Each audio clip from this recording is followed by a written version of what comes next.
موطني موطني موطني موطني موطني الإمام موطني موطني موطني موطني موطني يا أنا. What had been known as the British Mandate for Palestine would be divided. Rubber-coated steel bullets and even live ammunition, while unarmed Palestinians marched carrying flags and banners and sometimes throwing stones. Gaza is a massive prison. They're held without food, without water, without medicine, without fuel. Israel was an apartheid regime for the Palestinian citizens of Israel, the Arabs, as you called them. Prime Minister Netanyahu with us today. We're here in the Blair House, right? I think they fear the very existence of Palestine because become like a Palestinian. Palestinians. Palestinian. Palestinians. Palestine. Palestinian. Palestine. Hopefully that works. Okay, so hello, my name is Hanny. I'm named after my mom, and I am Palestinian living in diaspora. And I feel like a massive fraud. The meaning of being Palestinian and saying that you're Palestinian has changed a lot in the past 2 years, especially, like not only in the media and the online zeitgeist, but being able to say I'm Palestinian has changed a lot personally. I remember being younger, whenever I would tell someone, oh, my family's from Palestine, I am Palestinian. Most of the time it would be met with people not knowing where the fuck that was. Most maps that you look at, especially in the US, will not have Palestine on it. And nowadays, when I tell people I'm Palestinian, it is met with a much different reaction. Half the time, people are like sad for me, but my family comes from northern Palestine and our asses got displaced in 48. So we were like some of the first people to get kicked the fuck out of there. So you don't really have to be that sorry about it. But why do I call myself a fraud? Why do I feel like such a fraud? Most of my family still lives in the Middle East. And we used to visit them all the time growing up. Like this picture is actually me chilling on an inflatable boat in the middle of the Mediterranean Sea. And like looking at me, I look like the most stereotypical Arab dude ever. I have like keffiyehs hung up everywhere in my apartment, but I feel like a fraud because there has always been such a massive disconnect between me and my Arab background. And that disconnect is the Arabic language. The older I've gotten, I've realized that I have not only been lying to others, but I've been also lying to myself when I would tell people, oh yeah, like I'm basically fluent in Arabic. Like I spent the vast majority of my life truly thinking that I was completely fluent in spoken Arabic, when in reality, this is what I actually sounded like when I tried to speak the language. أنا بس خلصت درس العربي و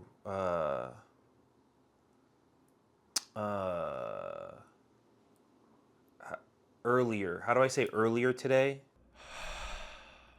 Yeah, my Arabic is really that bad.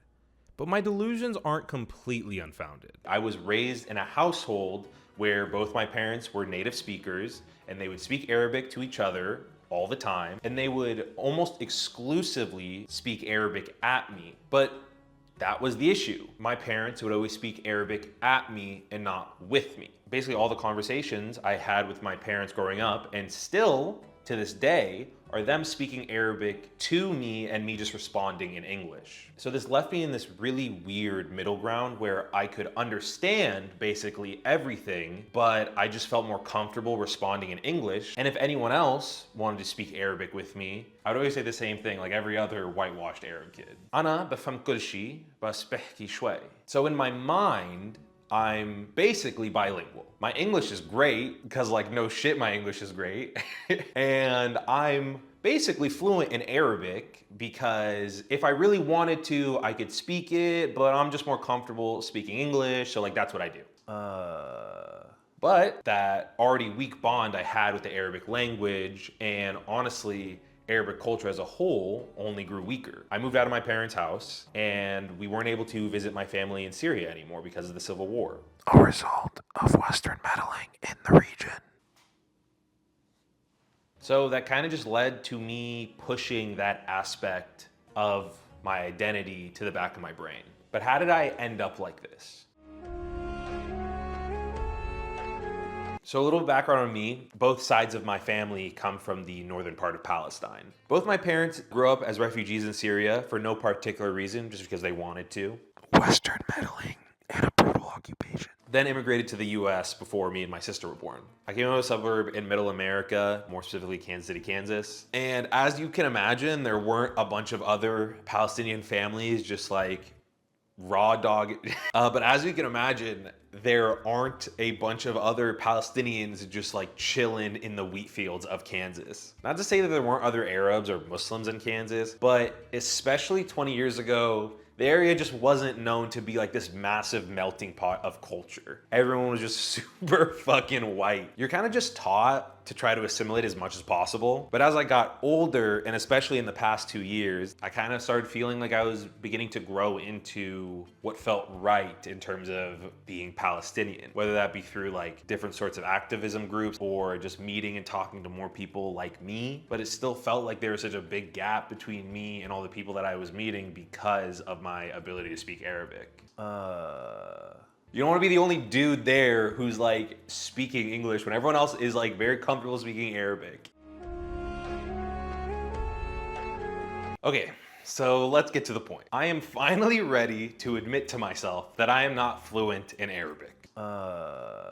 I know, very brave, but like, I'm not even basically fluent. I'm not even close to fluent, and I want to change that. I'm ready to actually swallow my pride and sit down and try my best to learn my parents' native language. And I'm done being embarrassed for my lack of ability of speaking Arabic. But I don't just want to learn Arabic to save myself from embarrassment. Like I said earlier, most of my family still lives in the Middle East. And I'm not talking about distant relatives, I'm talking about the vast majority of my aunts, uncles, cousins. And when I was younger, I never really got to have super in-depth conversations with my grandparents. There was just always such a big language barrier between us, and I can't really fix that anymore. And I don't want something similar happening between me and the rest of my family, especially my aunts, my Khawta Rafa and Khawta Ala. On the family trips we used to take when I was younger, me and my Khawta Rafa and Khawta Ala were such homies, even though there was still a language barrier between us. They are some of the people that I miss and remember most fondly from those family trips. And even though I haven't really spoken to them in the past decade, I still think about those formidable memories that they were a part of. And I want to be able to talk to them again. And not just talk to them through a translator or telling my mom what I want to tell them and she relays the message, but I want to actually be able to have a real conversation with them. And I will admit, this isn't the first time I've tried to improve my Arabic in my life, but every other time was very short-lived. And that's kind of why I'm doing this. I want to document it to keep myself accountable. I've seen other people online do something similar, and I thought it was a good idea. I also may have a little surprise trip coming up that I want to make sure my Arabic is in top form for. So yeah, let's actually start. I don't think it'll be too bad. It's not fucking rocket science. So, to be honest, when I first started this task of actually trying to teach myself Arabic, I had no idea where to start. Arabic isn't really a language that you can just download something like Duolingo and just be on your merry way. As you may know, the Middle East is a very vast region, and there are a bunch of different ways and dialects to actually speak Arabic. Depending on who you ask, it's estimated that there's around 30 distinct dialects of spoken Arabic throughout the Middle East. And these 30 dialects are clustered into 5 to 6 major groups shown here on this map. Again, depending on who you ask. And to be completely honest, I don't really think I can do it justice in terms of explaining all the differences and similarities between the dialects. Also, I don't really want to get into the weeds of Fusha and MSA. So for anyone that's interested, I would highly recommend you go check out Language Sip's video on Arabic and all its dialects. It will be linked below. So it made the most sense for me to focus on Levantine Arabic. It's the dialect my family speaks, it's the dialect I'm most comfortable in, it's the dialect I'm most familiar in. Because of all the different niches and dialects of Arabic that are out there, there aren't a lot of super fleshed out and structured programs and courses out there that will help you learn Levantine Arabic. Thankfully though, there may not be a ton of stuff out there for Levantine Arabic, there definitely is some. Also, I am definitely at a bit of an advantage because I have 2 native speakers at my disposal, one phone call away, in the form of my mother and my father. So I am definitely at a bit of an advantage. So the first thing I actually started with was this cute little website called Hub Learning. And they even had like a little pre-recorded course for beginners. They also did most of their lessons in transliterated Arabic. And that's really great for someone like me because the thought of trying to learn how To read and write Arabic seems actually so impossible. Like, Arabic is so incredibly beautiful, but the American brain cannot comprehend this shit. Like, look, what does any of this say? What do any of these scribbles mean, dude? Like, what is this? Okay. Anyways, all I want to do is speak. Reading and writing doesn't really matter in terms of speaking and learning a language, so there's probably gonna be little to no repercussions. I think I'll be fine. I think it'll be all okay. So basically, I just kind of threw myself into it. I was watching the videos on Hub Learning. البيت السيارة الكتاب the book الكتاب صاحب masculine. Looking for other avenues of practice, finding other videos on YouTube, trying to watch different TV shows in Arabic. And it felt like I was actually starting to make some progress on something that felt super lofty and impossible my entire life, which was learning Arabic. I started putting together these like really long lists of vocab words that I was learning and these Quizlet decks. I started with simple vocab and all the different pronouns, the basic ground level. And I was trying to study like anytime that I could, whether that be like at home or on my lunch breaks at work or just at work in general and not actually doing any of my work and just like trying to study whenever I could throughout the day. And to be honest, at this point, I started feeling pretty good about how quickly I was gonna be able to get this done. And I started to think like, oh, I'm gonna be damn near fluent within a couple of weeks. And this carried on for like almost a month. I'm doing my Hub Learning videos and courses. I'm watching other simple videos I'm finding online. I really thought I was starting to improve and without even having to learn how to read and write. But I will say one thing was pretty clearly not clicking. And that was actually my ability to have conversation, which is like the whole fucking point. While I may have started to learn more vocab and phrases that I could just like regurgitate, when I actually tried to string words together to form a sentence and string these broken sentences to form a thought, an actual conversation, I was still basically exactly where I was when I started a month ago.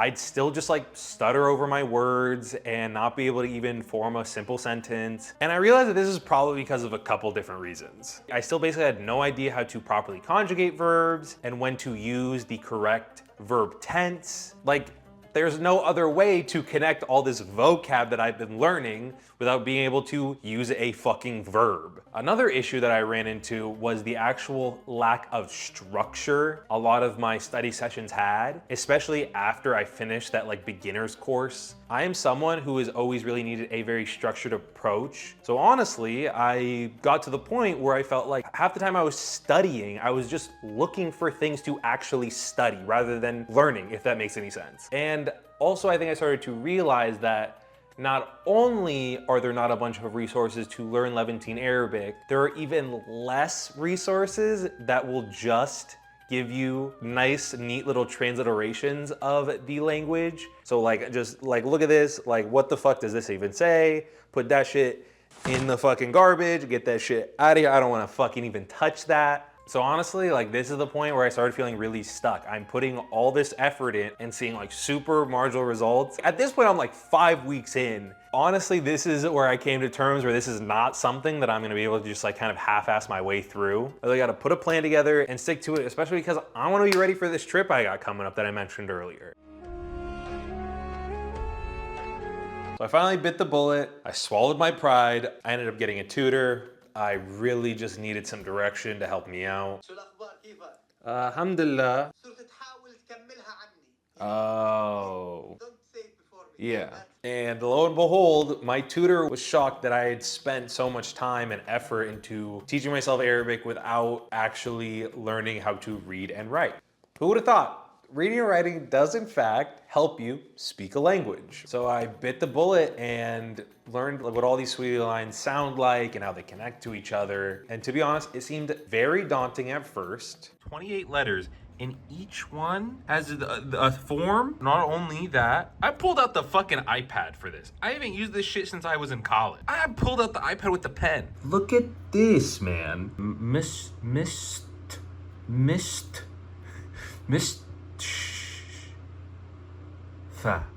Mustashfa. But it honestly wasn't too bad. And I hate to admit it, it made a world of a difference. My pronunciation became way better because I actually knew how words were spelled rather than just knowing how they sounded from Latin letters. And I could actually conjugate verbs and things started actually coming together. I was able to start writing simple sentences and reading full passages. But not only was my reading and writing skills improving, this definitely bled over into my speaking. كيفك؟ أنت مشغول هلا؟ أيوة بس قبل هاي بدي ندرب شوي، بدي أحكى معك شوي. طلعت عليه الغراض ومثلا حط بلوزة ووعي قديمة بالكيسة. Now I know that for anyone that might actually speak Arabic that's watching, this is still fairly simple and rudimentary. But listen, it's progress. I'll take what I can get right now. This is progress.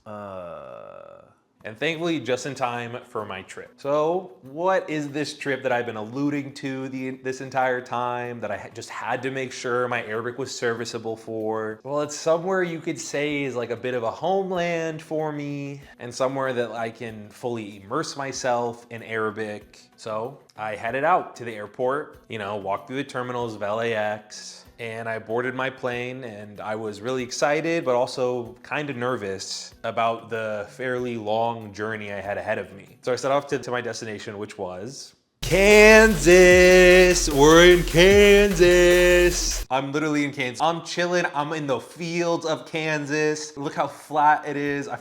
We're back in Kansas, baby. So like I originally said, I am from Kansas City, Kansas. But I will admit that definitely, at least in my lifetime, things are definitely different than they were 20 years ago. Like when I was a kid, there was maybe 3 major mosques in the entire metropolitan area. And now there's 15. There's an infinite more amount of Arab restaurants that range from super generic looking Mediterranean food places like Medi's, which I will admit is actually pretty good, all the way to mom and pop family owned Palestinian places like Baba's Pantry. But if you are Arab and you live in KC, you know one place stands above the rest. And that place is World Fresh Market, or El Mercado Fresco, I guess. I think they're just trying to cover all their bases. That one, they've got 2 names for some reason. But this place is a fucking awesome. It's like the Mecca. So what is World Fresh Market? It's a supermarket owned by an Arab family. This is literally your one-stop shop for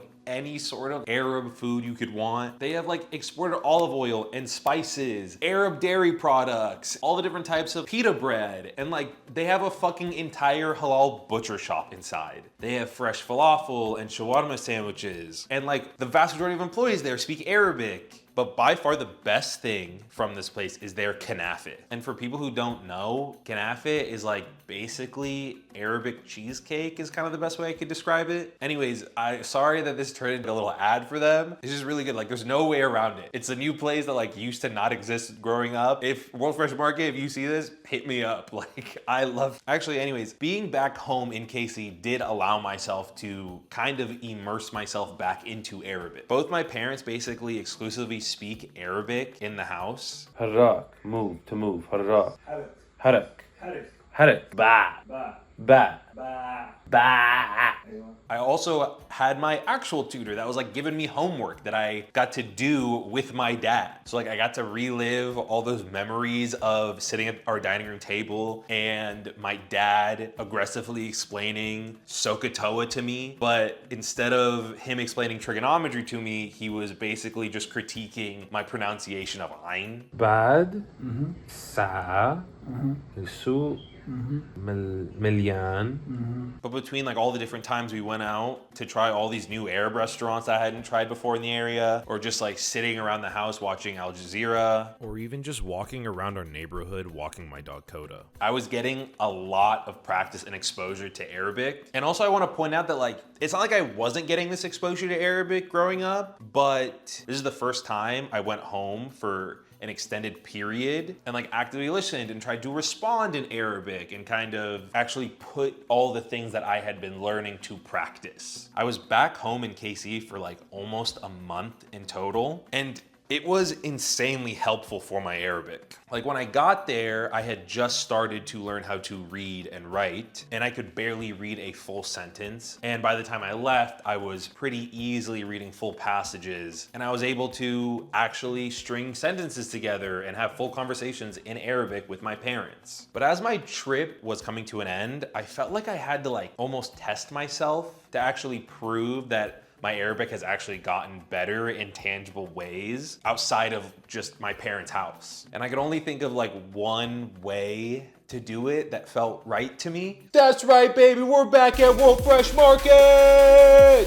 We're back, I love this place. But this time, this was not just gonna be any sort of WFM trip. That sounds for World Fresh Market, by the way.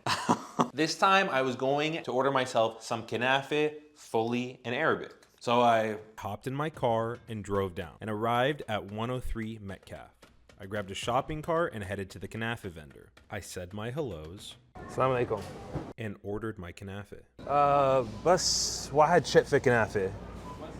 Eh. Did you see that? Did you hear that? So smooth and natural, and oh my god, what advanced use of the Arabic language. I'm speaking like a goddamn native out here. Oh, wait a second. What is this? بدون سكر. Yeah, anyway. Oh my god! Did he just make an on-the-fly substitution to his food? Okay. I know this is still fairly simple, but it still felt really good. Mostly because in the past, I would be too nervous or anxious to just go up to someone and start speaking Arabic because of that feeling I would get when they deviated from the imaginary script that I'd built in my head with words and vocab that I already knew. Shukran. But like, that's also something that I kind of came to terms with throughout the process of learning a language. You're gonna fuck up all the time, and you just kind of have to be okay with that. Anyways, I headed back to my car to reward myself with this kanafe. Look at that, dude. You can't. And I will admit, with no shame, that I ended up eating this entire piece right then and there. Oh my god. Success! But yeah, overall, the trip back home was definitely a success. When I got back to LA, nothing too crazy of note happened. I continued working with my tutor every week, stayed diligent about finishing my homework, tried to practice with my parents over the phone as much as I could. I kind of just kept quickly improving, which felt really good. So then came the day that was the reason I started this whole journey. Actually talking to my family back in the Middle East that I haven't spoken to in like 14 years. So my mom set up a little WhatsApp call between me and my khaltos, and I was actually like way more nervous and anxious for this call than I thought I was going to be. Dude, I'm nervous, man. But I was also really excited to finally be able to talk to my khalto Rufa and khalto Ala, who were really pivotal people during my childhood without such a language barrier. Also, I want to apologize for how disheveled I'm looking in this clip, because I had literally just rolled out of bed. I had been trying to set up a call with them for a while, and all of a sudden, just one morning at around like 8:30 a.m., my mom called me and was like, hey, they're ready right now if you want to talk to them. And I was like, all right, I guess. أهلين خالته. كيفك? And to be honest, the conversation went really well. Of course, my Arabic is not perfect at all. أنا عم ندرب عربي كل يوم مع بابا ومع ماما. بس لسه عندي كتير كلمات ما بعرف. It's kind of weird. I would honestly argue that my Arabic right now is similar to how I thought it was maybe 3 months ago, but I felt like I could talk to them about anything that I wanted to. I didn't really not know what word to say or like completely not know how to respond to them. And to be honest, the conversation was a lot of just saying how much we miss each other and reminiscing on the memories that we had from the last couple times we went to Syria. وأنا اشتقت لكم كتير كمان. ما اليوم ما نفكر معكم. أنا كمان مذكر كتير من آخر مرة زرنا على سوريا. The call lasted around like half an hour and was great. As you can see, I'm only putting in like little snippets here and there, just because I kind of want to keep a lot of the stuff we talked about to myself. I made sure that they knew I still think about them all the time, and how me and my family here are actually planning a trip out to Syria after I finish my first year of grad school. صراحة السنة الجاي راح أزوركم أنا حبكم بالكل قلبي. مع السلامة. But yeah, like I was just like really happy that I got to talk to them after so long. Dude, holy shit. That made it all so worth it, dude. That made it all just so worth it. Okay, so that's the video. Thank you to anyone that watched this far into it. I've been working on this for like 4 to 5 months now, and it was very fun, but also very time consuming and definitely pushed me out of my comfort zone. I want to thank my sister who helped me out in a lot of different portions of the video. I also want to thank Miss Tally Paled because she has been a very pivotal and important part of this portion of my life in terms of my relationship with my Palestinian identity. Clearly, I'm a pretty goofy person. I think that comes through during this video, but I wanted to film an outro that talks about a couple more serious things because they're really important to me. This video is not supposed to be inherently political, but because of the nature of being Palestinian in the state of Palestine right now, it is almost impossible to talk about my personal experience or my family's experience without it being perceived as political. And personally, I don't feel comfortable talking about my Palestinian identity without at least acknowledging a couple of things. Over the past 2 years, there has been an ongoing genocide in the Gaza Strip, which is only a continuation of the horrific and abhorrent treatment of the Palestinians since the inception of the occupying state of Israel. At the time of recording this, it has been reported that over 60,000 Palestinians have been murdered within the past 2 years, most of these people being women and children. And this is almost assuredly a severe underestimate of the actual amount of deaths. I really want to leave everyone with a couple of quotes from Muhammad, who is a father living in the Gaza Strip right now, who I've been messaging with pretty regularly over the past 2 years. He describes Gaza as murder, hunger, and destruction. My house was completely destroyed. They forbid us food. In a year, we haven't eaten any kind of vegetables, fruit, or meat. We live under bombardment and fear and move from one place to another under fire. Construction and recovery are very difficult. People here are tired. Life has become difficult and complicated. No life, honestly. No work, no reconstruction, no electricity, no infrastructure. There is no safety and no life. Again, thank you to anyone who has watched this far, and Palestine Hurra.